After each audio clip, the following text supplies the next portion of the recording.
It's another day of taking you to the interesting and lesser-known historical sites that I've found while traveling the world. Today I'm in beautiful Cornwall in the southwest of the UK, visiting Restormel Castle. This castle was built after the Norman conquest of England in either the 11th or 12th century, but there's some debate about the exact date. It's pretty unique as far as British castles go because look at this architecture. It's a perfect circle.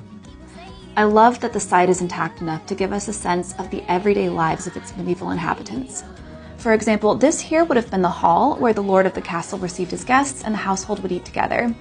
You can also see the great fireplace with the windows on either side, and there's the doorway leading to the kitchen on the other side of the hall. I like to imagine all of the conversations that happened in this room. All of the laughter, the storytelling between friends and family, all the good food that people ate in this room. For me, it's important to remember that castles like this were not just fortifications, but real people's homes, even if only temporarily. For a bit of history, in the 13th century, this castle was owned by Richard, Earl of Cornwall, who was King Henry III's brother. Then when Richard died, his son Edmund took over. He's the one who built up a lot of the castle to what we see today.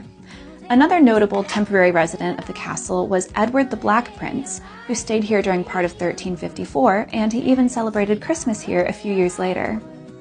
To get into the castle, I paid £9.50, and I spent about an hour and a half here, but this included time to sit and admire the structure and just spend some time imagining its history. If you're on a tight schedule, you could easily see the castle in less time than I did, but it is a stop that I recommend if you're ever in Cornwall.